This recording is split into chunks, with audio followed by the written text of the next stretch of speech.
bas, c'est le prix.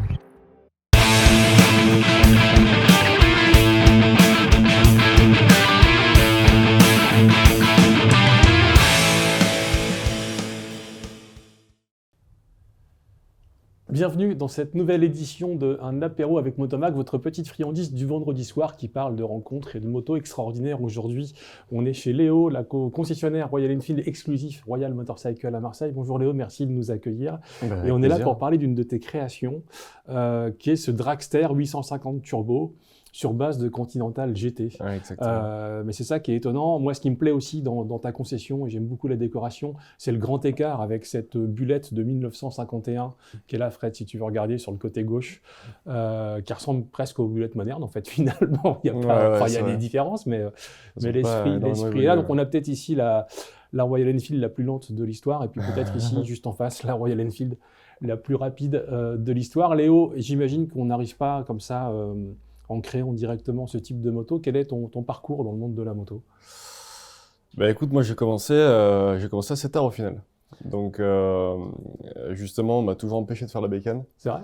Ouais, mon père un peu jobard aussi, Ouais. qui s'est fait des grosses frayeurs et il m'a dit non, à 18 ans, calmos quoi. Tu passes le permis voiture et puis c'est tout. Donc j'ai dû attendre 21 ans de passer le permis moto. D'accord. Et j'ai attendu aller jusqu'à mes 25 ans pour m'acheter ma première bécane, quoi. Et c'était quoi une 900 GSX-R histoire de commencer doucement ? Non, bah alors c'était écoute, quoi ? alors j'ai acheté une petite 125. Ouais. Parce que bon, problème de thune aussi, hein, quand t'es gamin. Et mais par contre, ouais, je taxais la SV 6,5 d'un pote, avec laquelle je me suis fracassé. Bah voilà, il avait raison de te dire Voilà. fais gaffe à pas faire de Ouais, boulot. mais je me suis fracassé. Et tu t'es fait mal ? Ouais, bien Ouais, sûr, ouais. j'ai encore quelques petites séquelles. Ouais, je me suis bien fait mal, ouais. Donc ça m'a calmé et du coup, je suis reparti Ouais, sur ça les t'a petites calmé. La bécanes. preuve, c'est que maintenant tu fais des 850 turbo, mais bon, on en reparlera tout à l'heure. Donc, Ouais, voilà. c'est clair. Bah, c'est pas moi qui pilote, donc ça va. Et ouais. Bah écoute, du coup, ouais, j'ai commencé tranquille en m'achetant des petites 125, donc j'ai commencé à retaper, donc voilà, à couper le cadre n'importe comment, c'est les premières prépas, quoi. Et de fil en aiguille, j'ai commencé à me dire, mais je prends plus de plaisir à faire ça qu'à faire mon taf actuel, quoi. Donc, Ouais. qui avait rien à voir avec la bécane. C'était quoi ton taf ? J'étais ingénieur automaticien. D'accord. Donc je m'occupais d'automatisme industriel dans des usines. Concrètement, on fait quoi quand on est ingénieur automaticien ? On fait la porte qui ferme le four autoclave en appuyant sur un bouton ? Ouais, c'est ça, des automatismes, t'en as partout en fait. Ouais. Donc après, c'était pas mal parce que c'est assez varié comme métier. Donc j'ai fait péter des obus chimiques de guerre, comme j'ai pu aussi travailler à ArcelorMittal pour faire fondre du métal, tu vois. C'est quand même rigolo quand tu fais C'est quand même péter des rigolo, obus, ouais. Ouais, effectivement. Je parle de ça parce que c'était clairement la mission la plus rigolote. Le reste... Mais tu ouais. préférais transformer des bécanes. Exactement, je prenais quand même plus de plaisir à faire de la bécane que ça, quoi. Ouais. Donc voilà, à un moment donné, je me suis dit, il faudrait peut-être que je m'oriente plus vers la moto, et donc je me suis réorienté complètement. Et je suis devenu mécanicien, et j'ai abandonné mon poste d'ingénieur. D'accord, c'est un petit choc quand même de passer d'ingénieur à mécanicien moto. Ouais, c'est ça pas fait sans bizarre, noblesse, mais je veux dire, en termes de statut, de salaire, de machin, c'est une vraie passion. C'est là qu'on voit que tu es animé par ça. Ouais, mais c'est compliqué, ouais, effectivement. Quand t'as des crédits bagnoles et des trucs comme ça, ouais, c'est assez compliqué de tout lâcher, quoi. Tu viens de dire deux gros mots, crédit et bagnole. C'est clair. Ouais, effectivement, ouais. D'accord. Et donc du coup, tu deviens mécanicien moto. Ouais, tout à fait, mécanicien, et puis je cherche un stage. Ouais. Donc j'ai déjà un bagage d'études, donc pour le CAP de 1, je suis trop vieux, et je suis trop qualifié, donc il faut faire un CAP aménagé. Ouais, t'en avais plus côté prof en fait. Ouais, non mais c'est clair, ouais. Donc forcément... Ça doit être bon, ça continue, non monsieur, là, c'est pas comme ça du tout, je vais vous expliquer comment ça marche. Ah ouais, bon, ça m'a foutu un peu les boules, parce que je pensais apprendre des trucs aussi, tu vois. Donc, ouais. Non mais aménager, du coup, tu fais que la mécanique. Bon, le CAP, ça reste assez léger, quoi. Donc même si je faisais ça à titre perso et en autodidacte, ouais. Et avec 1 an de pratique, le niveau CAP, il était déjà atteint, quoi. Donc au final, je l'ai fait, c'était une formalité parce que j'en avais besoin pour faire ce métier-là. Et j'ai commencé en tant qu'apprenti ici chez Royal Enfield. D'accord. Et puis ça s'est poursuivi comme ça pendant 3 ans jusqu'à ce que... Alors, personne ne me soupçonnera d'avoir quelques velléités contre la marque Royal Enfield, puisque, comme tu le sais, j'en suis à ma 4e bulette et c'est le signal d'une espèce de pathologie profondément ancrée. Mais quand on est ingénieur, qu'on aime la mécanique, qu'on aime la technique, Royal Enfield, et c'est pas leur faire injure parce que c'est leur positionnement, ils sont quand même sur une forme de simplicité. C'est-à-dire que si tu voulais, toi, tu aurais pu aller chez Kawa pour faire des ZH2, tu aurais pu faire du V4 italien, tu aurais pu faire des motos qui sont tout le temps en panne. Or là, c'est à la fois simple techniquement et on va dire que globalement, ça fonctionne à peu près tout seul, d'où peut-être ton intérêt pour la préparation. À la base, moi j'aimais bien les Royal parce que justement, c'est des motos qui sont hyper fiables. C'est des motos où tu prends du plaisir et tu mets pas forcément de danger avec non plus. Ouais. Donc c'est pour ça, ça m'a aidé à remonter sur une moto après cet accident que j'ai eu. Et donc petit à petit, j'ai repris plaisir à faire de la moto. Donc après, bon, de fil en aiguille, on fait de la prépa esthétique, etc. Et on finit par faire un peu le tour et on commence à vouloir aller plus loin, quoi. D'accord. Donc forcément, il y a l'aspect performance. Alors, tu as fait quelques prépas, on verra tout à l'heure dans le magasin, Fred, qui est derrière la caméra. Merci, Fred. On ira les filmer. Alors, il y a des motos qui ont l'air simples en apparence, mais tu dis il y a quand même un vrai travail parce qu'il faut justement de la simplicité. Il faut en fait dissimuler tout ce qui n'a pas à être vu par des éléments esthétiques qui sont un petit peu minimalistes. Et le boulot, il est là, en fait. Et la cohérence aussi, quoi. Ouais. Donc forcément, c'est pas parce qu'on a plein de belles pièces et qu'on les met ensemble qu'on va avoir une belle moto, quoi. Donc il faut penser à la base ce qu'on va faire et puis faire en sorte que ça soit esthétique et globalement cohérent, quoi. Donc c'est ça le but d'une vraie préparation. Et puis un jour, ça dérape, tu passes de la moto, je dirais, custom un peu tradi, c'est-à-dire le cadre un peu raccourci, la selle marron, des petits phares, des petits commodos, des machins, un truc assez joli, même si globalement, on voit quand même ça dans beaucoup d'univers du monde de custom, y compris dans d'autres marques. Là, par contre, cette Continental GT passée en 850 et en turbo, qu'est-ce qui se passe? Tu te lèves un matin et tu dis, tiens, tu as pris de la drogue, comment c'est né ça dans ton cerveau? On a commencé à faire un petit peu de prépa. Alors, bon, tu vas te foutre de ma gueule, mais c'est pas mon genre. On a commencé à faire la prépa moteur sur de la classique 500. D'accord. Et qu'est-ce que tu fais d'une classique 500? Tu la passes de 28 à 29 chevaux et tu sors le champagne, c'est ça? Exactement. Ouais. D'accord. Donc on a commencé à mettre des kits pistons, haute compression, etc. Et donc ça a plutôt bien marché. Mais ça casse pas? Bah non. Sérieux? Ah non, T'arrives à sortir combien d'un 500? Ça m'intéresse parce que j'en ai une, donc forcément. À 500, on sortait quoi? 35 chevaux à peu près. Donc 35 chevaux à la roue quand t'as 27 au vélo, ça commence à faire pas mal, quoi. Mais tu gardes la même démulti ou pas? Après, oui, moi je gardais la même démule. Mais du coup, ça vibre à mort à 90 et alors, à part aller plus vite à 90, ça sert à... il faut adapter après. Donc c'est pour ça que tu peux mettre des plaques anti-vibration au niveau des cams. Ouais. Et j'ai fait une prépa justement pour un client, et donc je l'ai mis à la totale. Et au final, quand tu roules à 110, t'as un pignon de sortie de boîte en 19 et puis tu prends pas tant de vibration que ça, quoi. D'accord. Donc c'est une moto et puis t'en as encore sous la poignée, tu vois. Donc pour une classique 500, je trouvais ça délire. D'accord. Et c'est fiable? Et c'est fiable. Ah ouais, ok. Lui là, ça fait un moment qu'il a, quoi. Et tous les clients qui cherchaient des kits moteurs, ils sont tous hyper contents, il n'y a pas de souci avec leur bécane. D'accord. Donc là, tu t'es dit, j'ai fait une 500 classique qui turbine. Peut-être qu'on peut aller un peu plus loin. Bah ouais, c'est clair, ouais. D'où cette idée. D'accord. Alors comment c'est né? Comment tu t'es dit? Parce que c'est une vision globale. C'est pas juste mettre un kit surréalisé. C'est pas juste, mettre un turbo. C'est un concept hyper cohérent. Comment tu l'as conçu cette moto en fait? C'est parti d'une compétition organisée par Royal Enfield, donc le BKBO. Le BKBO, c'est Busted Knuckles Back Build Off. C'est une compète qui existait en Australie. Ils ont fait ça 2 années consécutives.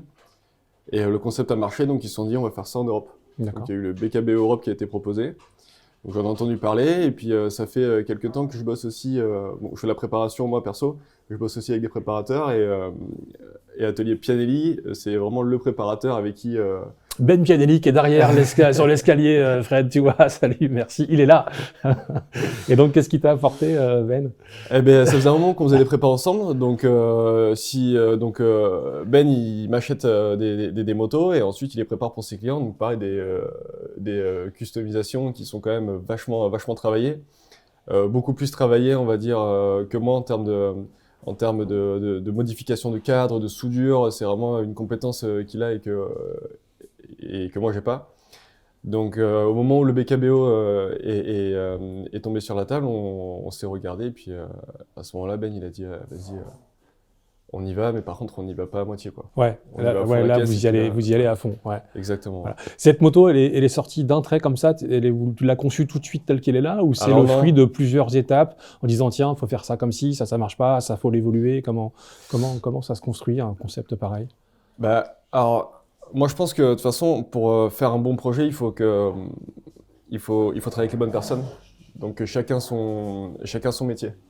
Là, je me suis orienté directement vers un mec qui fait de la conception visuelle, en fait. Donc lui, il est spécialisé dans la moto. Ce mec, c'est Babas Factory. Donc il fait partie de nos sponsors. Il nous a quand même vachement aidé pour cette moto. Et donc c'est Ben qui bossait un peu avec lui qui m'a dit vas-y, on fait appel à Babas et puis on voit est-ce qu'il est capable de nous sortir, quoi. Et Babas, il vous a sorti ça? Alors non, on avait une idée déjà de Idée, ce qu'on ouais. voulait. On était tombé sur un design un peu streamline des années 30, tu vois, Ouais. donc avec forme de goutte d'eau, etc. On trouvait le concept sympa. Et on s'est dit, putain, faudrait qu'on essaye de l'adapter sur une 650. Et si tu veux, l'idée, elle est partie de là, quoi. Donc on lui a filé un design qu'on avait trouvé. Et on lui a dit, il faudrait l'adapter. Et puis pareil, après, dans la conception, il faut que ça soit aussi réalisable. Donc il nous a sorti une première ébauche. On lui a dit, bon, effectivement, visuellement, c'est très joli, mais on va avoir du mal à réaliser ceci, cela. Donc on a dû faire des choix. Et puis on a modifié petit à petit le design pour avoir un truc qui ressemble vachement à ce qu'on a aujourd'hui, Parce quoi. que justement, moi je trouve que c'est un mix d'influence. Tu as effectivement le côté goutte d'eau, à la fois du streamline et aussi des motos de compétition des années 50. On pense à la Guzzi V8, on pense à Ouais. ce truc-là. Mais tu as aussi un côté justement qui n'est pas arrondi, qui est très, très organique, très carré. Il y a un côté, je sais pas, Marvel méchant, quoi. Enfin, tu Ouais, vois, ouais, c'est ça. C'est le mix entre les deux, quoi. Ouais, bah à la base ça va être arrondi, mais c'est vrai que bon, il faut savoir le BKBO, on a commencé la réalisation de la moto 2 mois avant la compétition, quoi. En 2 mois, vous avez fait ça. En 2 mois on a fait ça, ouais. C'est chaud. Ouais, ouais. Ça n'a pas dû dormir beaucoup. Bah exactement, ouais. Donc franchement, ouais, on s'est quand même surpassé pour faire la moto. Donc c'est un projet qui est prenant, mais qui est très très chronophage, quoi. Et énergivore aussi. Donc ouais, on a fait des concessions. Ça devait être plus arrondi à l'avant. Mais au final, on s'est dit on va le faire carré. Et puis quand on a vu la gueule du truc, Ah, on moi, s'est je trouve dit, ça, c'est- ça y va bien. Ah D'un ouais. point de vue technique, alors, tu n'as pas fait les choses à moitié, tu es allé à l'école de la performance, malgré ton cursus et tes connaissances techniques impressionnantes, tu es quand même allé te reformer à l'école de la performance, qui est un centre de quoi, de formation De sur la- formation, bah, sur tout ce qui est performance, autant moteur que châssis, quoi. D'accord. Donc Et en là, fait, tu as étudié la question du turbo, donc les questions de taux de compression, de remplissage, de volumétrie, exactement. air essence, etc. Et tu avais Exactement. besoin de cette formation-là. Bah ouais, tout à fait, ouais. C'est vrai que moi, le moteur, donc à part mettre des kitos de compression, ça s'arrêtait là. Mhm. Donc j'avais quelques notions parce que c'est quelque chose qui me plaît, donc je regarde assez régulièrement. Mais voilà, comme je dis, c'est pareil, quoi. C'est chacun son métier, donc on allait poser les questions aux bonnes personnes. Et puis, et au final, on est ressorti de cette formation avec beaucoup, beaucoup d'éléments qui nous ont permis de... Alors, déjà, la base, passer de 650 à 850, ça, c'est possible techniquement. Si moi, j'ai une Interceptor et que je veux, on ne parlera pas d'homologation, hein, c'est un autre gros mot, mais que je veux la mettre en 850, il y a des kits sur le marché. Ouais. Globalement, c'est du réalisable ou il faut changer tout? Alors, SNS propose des chemises, Ouais, que ce soit en 7,5 ou en 8,65. d'accord. 865, Ouais. d'accord. Et donc en fait, tu peux trouver un usineur qui va te refaire le bloc cylindre et ensuite il faut que tu remettes les chemises. Et tu as assez d'espace au milieu ou ça commence à se toucher Alors justement, petite anecdote, tu vas voir, on va en parler parce que depuis le début, tu dis que c'est un kit 8,5, donc effectivement, le kit 8,5, je l'ai installé, Ouais. j'ai mis le turbo, je l'ai passé au banc et je l'ai fumé en fait. Il a pas tenu. Quand tu dis que tu as fumé, qu'est-ce qu'a lâché? Ouais. Joint de culasse. Donc en fait, D'accord. ouais, le kit 8,5, donc effectivement pour une moto où tu vas mettre que le kit 8,5, s'il est bien monté, donc effectivement tu vas avoir une amélioration au niveau de la puissance, etc. Tu gagnes quoi, par exemple? Si tu le laisses sans turbo, un kit 8,5 par rapport au 650, tu gagnes Tu quoi? prends 70 bourrins si c'est vraiment bien réglé, quoi. Ouais, d'accord. Donc 70 bourrins, ça commence à être pas mal. Et en fait, on a mis le kit 8,5 et on a fait un passage au banc, donc on a fait un tir, 2 tirs, 3 tirs. On a sorti 100 chevaux à la roue, je crois. Ouais. Et boum. Et dernier tir, boum, on a pété le joint de culasse. D'accord. Donc bon, on s'est dit, c'est pas grave, c'est toujours le truc qui arrive, on va essayer de comprendre pourquoi. Et on va réparer, on va repartir, on va refaire un essai. De là, on répare la moto. Royal Enfield nous dit, bon, on vous a concocté un petit truc, vous allez au circuit du Castellet pour faire un tournage. Donc de là, trop content, on va sur le circuit. Donc on se dit, c'est bon, on a réparé le joint de culasse, c'est parfait.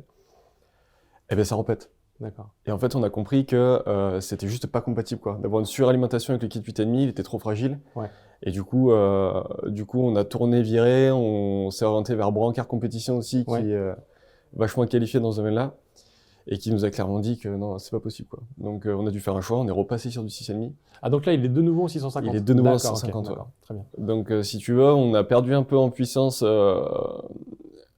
pour l'instant, mais on n'a pas commencé à optimiser et à aller chercher vraiment la puissance, quoi. Donc là, on est passé de 100 chevaux à 80 à la roue, mais on n'a pas commencé à optimiser.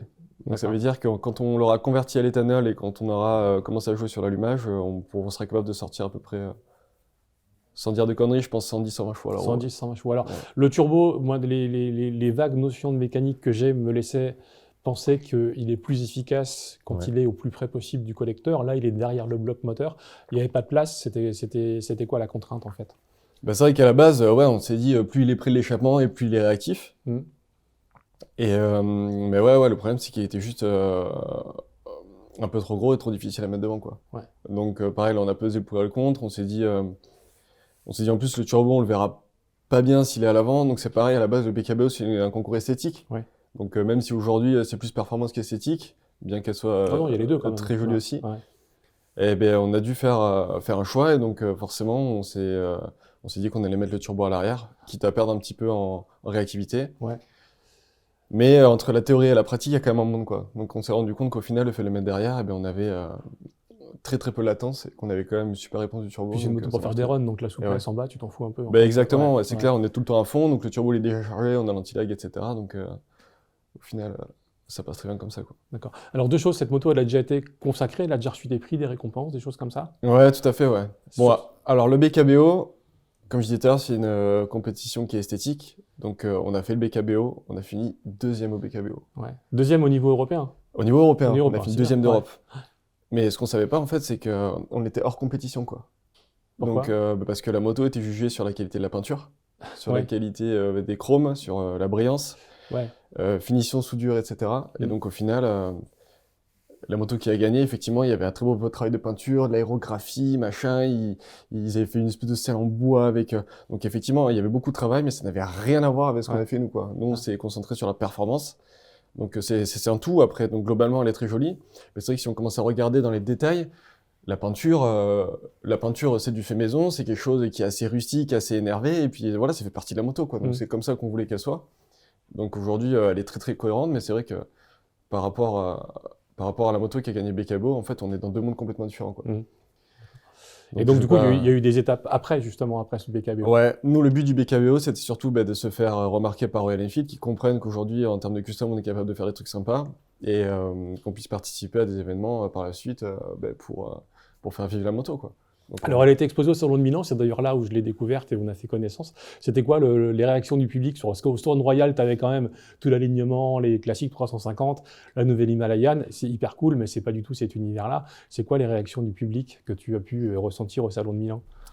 très très positif, quoi. Donc des personnes en finale qui se seraient jamais arrêtées sur le stand royal Mm. et qui au final voient la moto et sont sur le cul de voir ce qu'on est capable de faire, parce que alors ok, tu peux effectivement souder une selle et faire en sorte qu'elle ait un look comme ça, tout le monde je pense est capable de le faire, mais le fait qu'elle tourne et que le moteur 6,5 soit capable d'encaisser la puissance d'un turbo, etc., là on commence à se poser des questions, quoi. Mm. Donc effectivement, ça reflète bien la fiabilité de la marque, et puis là aujourd'hui, je veux dire, la boîte elle a pas bougé. Mm. Et ce qu'il faut savoir, c'est que le moteur qui est monté là, cette moto, elle a fait la GT4 de l'année dernière. D'accord, oui, donc Donc, c'est un moteur que tu as déjà vécu. C'est Ouais. une moto neuve, Ouais. qu'on n'a pas rodée, on a fait la Cup direct, on n'a eu aucun problème moteur, et là on a collé un turbo dessus, et puis ça continue de dérouler, quoi. D'accord. Donc voilà, pareil, en termes de fiabilité, on se rend compte que Baker Royal, ils font des trucs quand même qui sont vachement costauds, vachement chiadés, quoi. Alors, c'est quoi l'objectif avec cette moto? C'est de battre un record? C'est quoi? Ouais, il y en a plusieurs, c'est- ouais. Effectivement, bon, là on est à la Glemsec. Donc Glemsec, c'est une course de drague en Allemagne. Ouais. Donc là on s'est régalé aussi. Ben a piloté la moto, donc il s'en est super bien sorti. On a fini 3e. D'accord. Avec quel genre de chrono, du coup? Eh ben alors Glemsec, ils sont pas dans ce délire-là. Ah, ils sont pas dans ce dire-là, c'est le premier qui de arrive. la démo, quoi. C'est le premier qui arrive Ouais, mais il qui y a a quand même gagné. une cellule de chronométrage, non? Tu fais le 400 DA en Non, X non. secondes? Non, même pas. Non. C'est deux ballots de paille, t'y vas, et ouais, voilà, c'est le d'accord. premier qui arrive qui a gagné, quoi. Ok, d'accord, Donc c'est punk, ouais. Ouais, complètement. Ok. Complètement, ouais. C'est destroy complet. Donc, voilà, on s'est régalé, on a vraiment kiffé. Donc, pareil, pour la petite histoire, le CU a cramé la veille de partir à Glemsec. Et du coup, on a dû réadapter la moto 24 heures avant de partir. Mhm. Donc, on a tout passé. Au final, on a viré tout ce qui était ride-by-wire et papillon motorisé. On a remis une robe d'injection d'origine avec juste des gros injecteurs. Mhm. On a refait un calibrage à la va-vite sur le stand Royal la veille de la course. Et puis, on a fini 3e, quoi. D'accord. Donc ça, c'est une sacrée expérience aussi. Ouais. Mais Et après, est-ce qu'il y a un objectif chiffré d'atteindre un temps donné sur un 400 DA, d'avoir une certaine vitesse de pointe? C'est quoi l'idée, en fait? j'ai peur de passer pour un fou, mais... Mais si, c'est ça qu'on aime bien. Objectif 280 km/h sur le banc. Ah ouais? pour espérer obtenir 250 en réel en fait. D'accord. Et vous allez faire ça où, dans le tunnel sous le Prado ou, un soir où il n'y a pas trop de trafic? Sur la rocade, ouais. Sur la rocade. Non, en fait, Royal Enfield a déjà un record de vitesse qui est 240 km/h. Donc, ils sont allés à Bonneville sur l'accéléré pour faire ça. D'accord. Avec quel type de moto, justement, ils avaient Avec une 650, ouais. D'accord. Ouais. Ouais, Donc, ok. c'était une 650, par contre, montée en 900 cm3. Ouais.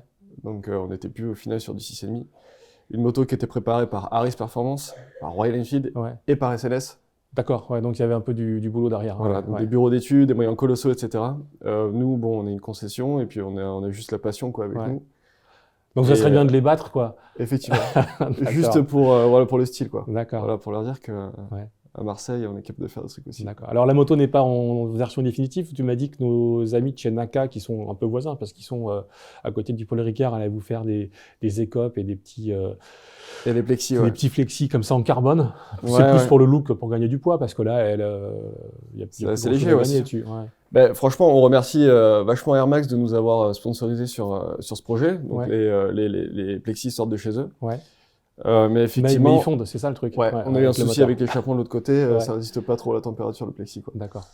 Donc, j'en ai parlé à Elliot de chez Naka, qui s'est tout de suite prêté au jeu et qui nous a dit qu'il allait nous Ouais, refaire je crois ça. qu'Eliott, il aime bien des motos un peu délire comme ça. Ouais, il Quand aime tu bien, vois ouais. sa Ducati, C'est clair, tout ouais. allégé, Ouais, c'est c'est clair. sûr. D'accord. Donc la prochaine étape, c'est quoi? De gagner encore une grosse vingtaine de chevaux, de fiabiliser le truc et Exactement. d'aller rouler, quoi. Ouais, c'est ça, ouais. Donc là, on est en train de voir pour faire des pignons sur mesure, pignons couronne. Ouais. Et une fois qu'on aura le bon ratio et qu'on sera capable de sortir plus de 250 sur le banc, on ira faire plus de 250 en vrai, quoi. D'accord. Deux dernières questions. C'est quoi le plus gros challenge pour faire ce type de moto? C'est de faire un cadre sur mesure? C'est vraiment de gérer la question du turbo? C'est de trouver les ressources? Parce que j'imagine que tenir une concession, c'est comme un vrai boulot. Ouais, Donc bien c'est sûr. trouver Ouais. le temps et l'énergie pour faire c'est ça. clair. C'est quoi le plus dur, en fait?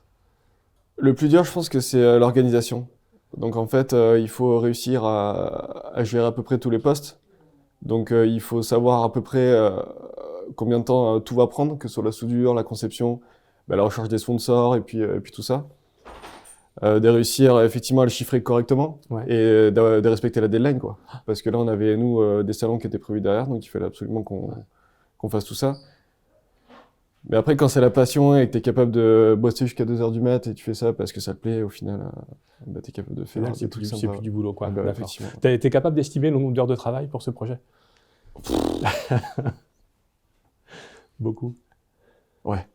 Franchement, sur les 2 mois, franchement, on n'a pas beaucoup dormi, quoi. Ouais, non, mais déjà faire ça en 2 mois, c'est un exploit. Enfin, moi, je suis hyper admiratif à la fois de l'aboutissement de la conception du truc, tu vois, le moindre sens du détail, et puis du fait que le projet existe en moins de 2 mois. Enfin, c'est juste admirable, quoi. Ouais. Ouais. Ouais, bah, c'est ça. Bon, après, nous, on s'est prêté au jeu, mais quand on bosse avec des personnes qui nous sponsorisent, Ben aussi s'investit à 100%, et donc là, il a fallu que tout le monde s'y mette à fond, quoi. Donc c'était pas seulement nous, il a fallu motiver les troupes aussi, et puis voilà, leur expliquer que la moto, bon, mais c'était pas juste un projet, c'était qu'il allait y avoir beaucoup plus de trucs derrière et qu'il fallait pas lâcher, quoi. Dernière question, quand est-ce qu'on roule avec? Bah écoute, très prochainement. Fais gaffe, me dis pas ça, parce que moi, je reviens. Ah ben, ça roule, Un écoute. truc pareil, tu vois. Si tu veux, déjà, on va la démarrer. et Déjà, puis, on va la démarrer, on va la sortir. Ouais. Elle fait, au niveau du bruit, c'est les voisins, ça va, les relations se passent toujours bien. Bah écoute, on n'a pas trop eu de plaintes pour l'instant, donc on Ouais. continue, quoi. D'accord. Mais là, ouais, non, c'est ligne directe, hein, donc... D'accord. Bah, écoute, on va la démarrer. Merci en tout cas de nous avoir accueillis dans cette belle concession. Moi, j'adore l'esprit, j'adore la déco. Je trouve que c'est hyper chaleureux ça et roule. qu'on n'est pas, tu sais, dans ces concessions standardisées, assez froides, assez impersonnelles, où tu dois d'abord mettre ta carte bleue pour être autorisé à passer la porte d'entrée. Il y a des marques comme ça, je ne citerai pas, mais on peut Bah, l'être. c'est un lieu de vie. C'est un autre lieu de vie. Et puis encore bravo à toi, puis à toute l'équipe d'avoir fait cette moto. Enfin, je sais pas, moi j'adore Royal Enfield, comme on le sait tous. J'aime bien les trucs historiques, j'aime bien les bullets, j'aime bien traîner sur ces motos-là. Il y a plein de vidéos sur la chaîne, les météores en météore, la Bullet 500, son histoire, etc. Mais je trouve que justement, cette marque est une marque apaisée, historique, un petit peu intemporelle. En faire cet objet-là, je trouve que c'est une démarche avec un grain de folie qui me plaît beaucoup. Et en tout cas, bravo d'avoir réussi à faire cette moto. On va aller la démarrer dans la cour pour voir un peu ce que ça fait. Merci Fred, Let's à la go. technique. Léo, tu vas nous expliquer la procédure de démarrage. Donc encore une fois, le moteur 650, piston d'origine, bielle forgée, il y a le turbo dessus. C'est un turbo du commerce, on le trouve où ce turbo? C'est un turbo Garrett. C'est un turbo Garrett ouais, qui a été choisi spécialement pour sa taille, donc qui convient aux petites cylindrées à partir de 650 quoi. Et il est chargé à quelle pression? 0,7, c'est ça? Pour l'instant, on a un affichage à 1 bar. Donc il faut qu'on vérifie si on a un bar vraiment, si on n'a pas des petites déperditions. Et puis ouais, on devrait pouvoir bien s'en sortir avec un bar, peut-être un peu plus, on verra. La procédure de démarrage, c'est compliqué? Bah, non, pas tant que ça. C'est vraiment minimaliste et tu verras, ça fonctionne plutôt bien. Ouais. Alors c'est quoi la procédure? Bah, t'as 2 boutons, t'as contact et c'est parti. Montre-nous. Premier bouton ici pour la mise en contact. D'accord. Donc t'entends, il y a la pompe à essence qui s'enclenche. Le petit bruit qu'on entend derrière, là, c'est le papillon motorisé. Donc bon, d'origine, c'est par câble. Mais là, on a du papillon motorisé, c'est vachement plus efficace si jamais on veut faire des runs. Donc on est capable de gérer l'ouverture du papillon directement grâce à l'ECU. Donc pour les départs arrêtés, c'est vachement bien. Et là, je sais pas si on va être capable de l'entendre, mais voilà. Là, on entend.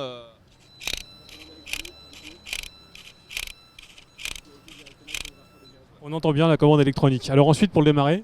Eh ben, on appuie sur le bouton start et ensuite c'est celui qui fait le relais. C'est parti? Allez, go.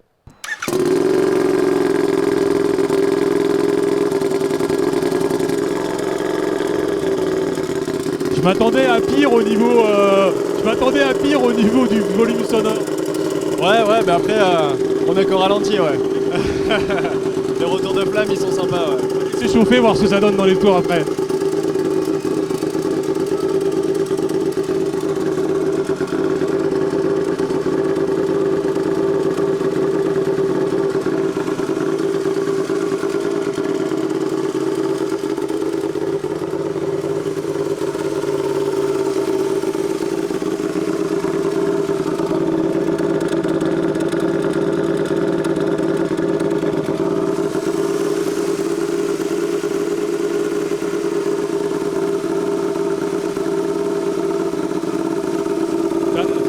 Fred, t'as le contour ici. Hein.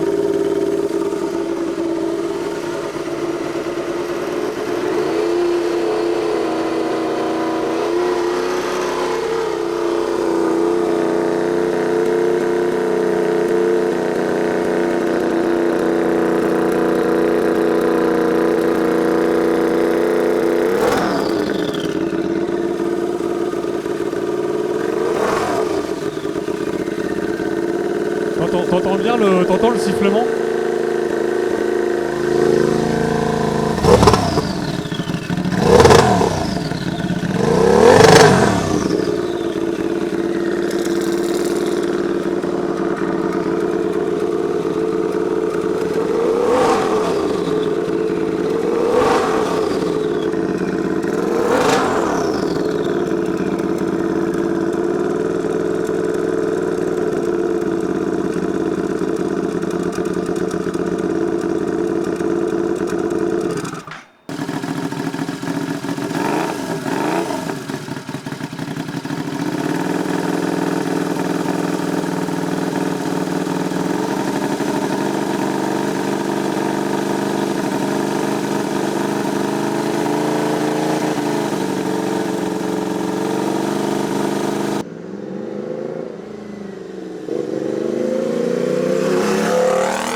Il y a une forme de bruit, ça fait un peu peur quand même, une espèce de brutalité, de bestialité dans les sifflements. Enfin, moi j'aime beaucoup. Un truc dont on n'a pas parlé pendant dans l'interview tout à l'heure, c'est que c'est quand même un train à vent de R6 avec le freinage de R6 qui va avec. Donc autant dire que c'est quand même plutôt rassurant, plus qu'un frein de Continental GT standard pour arrêter le bordel. Pareil, la roue arrière c'est aussi une roue de R6, hein, donc c'est vraiment une moto extrêmement aboutie dans sa partie cycle. Merci Léo pour ce démarrage qui fait peur, mais qui donne aussi envie vraiment d'aller gaz en grand pour voir ce que ça donne. On a hâte qu'elle soit finalisée et de revenir avec vous. Merci encore pour tout ça.